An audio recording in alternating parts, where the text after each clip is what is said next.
everyone, welcome back to Quest for Literature. Today we are going to see one of my favorite work, that is Nagamandala by Girish Karnad. I think most of the literature students would love this work like anything, isn't it? Let's get into the video. First, let us see about the author Girish Karnad. He is an Indian playwright, author, actor, and film director whose movies and plays are written largely in Kannada. And his first play, Yayati, shows his talent to use themes of history and mythology. This play was about the mythological king. Karnad's next play, Tughlaq, which was written in 1964, tells the story of the 14th century Sultan Muhammad bin Tughlaq and remains among the best known of his works. Next one, Samskara, which was written in 1970, marked Karnad's entry into filmmaking. He wrote the screenplay and played the role in the film, an adaptation of an anti-caste novel of the same name by U.R. Anandamurthy. Karnad continued to produce his work as playwright, including Hayavadana in 1971, widely recognized as among the most important play of post-independence India. For his contributions to the theatre, he was awarded Padma Shri and one of India's most civilian awards in 1974. He is among the 7 recipients of Jnanapith Award for Kannada, the highest literary conferred in India. Let's see about the drama which we are discussing today, that is Nagamandala. Girish Karnad wrote the play Nagamandala in 1987 to 88. The play is based on 2 oral Kannada tales he had heard from his mentor, friend, and well-known poet, the translator A.K. Ramanujan, to whom Karnad also dedicated this particular play. Through the interesting blend of history and theme, he talks about socio-cultural issues of India. This particular play, Nagamandala, consists of 2 acts. And the play Nagamandala, the word it means a play with cobra. Let's see the important characters in this particular play. First one and the most important one is Rani, a young beautiful woman. Next one is Apana, Rani's husband. Then Kurudwa, an old blind lady. Then Kapana, Kurudwa's son. Then the king cobra. Now let's see the summary. Let's start the summary.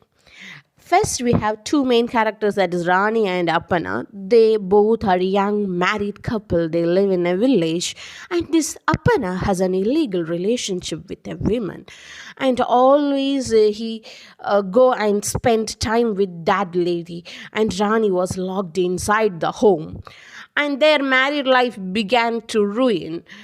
And Rani longs for her husband's love and care, but she couldn't find it out. And she receives no love and liberty in the house, and no one is there to support her also. And one day, this Kurudwa, an old blind lady, and her son Kapana comes to meet Appana. And they found the house was closed, and they start discussing about Appana's relationship with a lady in the village, and Rani overhears it through the window. And Kurudwa learns that Rani's pathetic situation, and she gives her 2 love roots and advice to drunk her husband with the roots. First to try the small one, then the big one. The small root is mixed with milk and given to Appana, but nothing changes his routine. She used the big root and mixed on curry, but she lost the hope to win her husband's love and care. So she poured it into an anthill where King Cobra, the Naga, resides. Naga consumes the curry and is overpowered by the strength of the magical root, and Naga falls in love with Rani. With that twist, the act 1 comes to the end. Then let's go into act 2, where you can see Naga going behind Rani. Naga takes the form of Apana and visits Rani at night. He approaches her in a romantic way and she left speechless. She is happy with the absolute bliss and lay her head on his shoulder. He promises to visit her during nights. Naga vanishes at the sun rises. When her husband behaves in the same way, unchanged during the day, she imagines her bliss at night is a dream. But she again enjoys the pleasure again during the following night when Naga visits her in Apana's form. He inquires why he is brutal during the day and gentle during the night. He replies that it is absolutely true and advises not to suspect it. Rani notices blood on Naga's body. He hurries to bring ointment. He sees Cobra's reflection into mirror box. She screams and says, Naga, she has found a cobra reflection in the mirror right at the same place he is sitting now. But she couldn't find the snake where he turns back. She applied ointment on his body. Naga vanishes with the sunrise. Kuridwa and Kapana comes to visit Rani. They scream outside, seeing a cobra coming out of Rani's bathroom drainage. Rani finds her husband is not at home. Gurudwa says that she has been there for half an hour, but Apana is not seen coming out of the house. Rani is confused. At night, Apana visits the home. She yells at Rani, not she, he yells at Rani as his dog is found dead. Next day, he brings a mongoose to home. Within a day of time, it is also injured by something. That night, Naga doesn't come. His absence continued for 2 more weeks as he is severely wounded by his fight with the mongoose. Almost after 2 weeks, Naga visits Rani and is informed to her pregnancy. Naga is not happy. Naga disappears and Apana appears.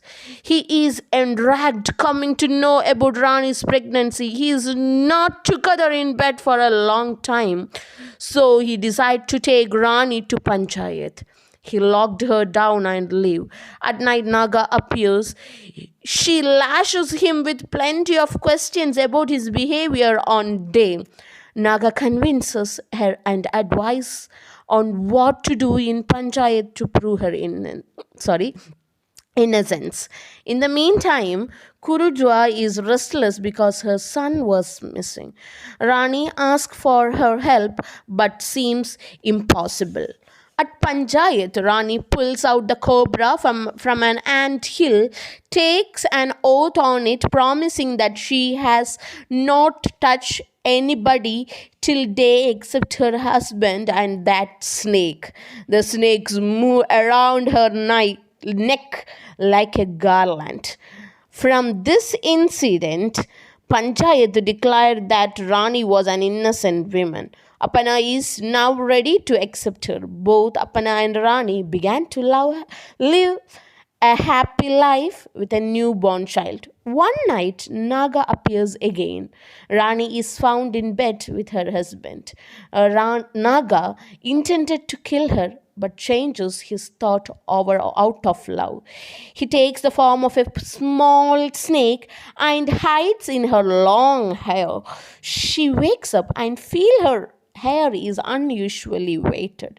She combed her hair and a small dead cobra fall down. Apana was happy that her son is saved from the cobra. Rani requests to perform a ritual for the cobra on every ear and Apana agrees. And there is another climax too. Let's see that. When Rani finds the cobra falling from her hair, it is alive. Apana tries to kill the snake, but Rani takes the cobra and hides in her long hair again. At the end, all live very happily. Now, let us see the important MCQs from this play, Nagamandala. Question is a previous question of HSA English 2015. The play that dealt with narcissism of the self-involved hero who undergoes a test put to him by his wife in order to survive. That is Nagamandala. Second one, which was Karnad's first play? That is Ayati. Third one, Girish Karnad was born in 1938. Whom does Apana visits daily? His mistress. Fifth one, this drama starts with a dash. Ruined temple.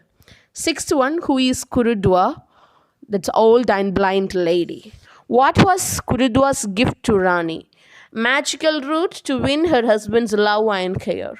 Eighth one, Cobra enters the house through dash, drainage. And ninth one, which language Karnad wrote the play? Kannada. 10th one, what is the subtitle of the play? That's Play with Cobra.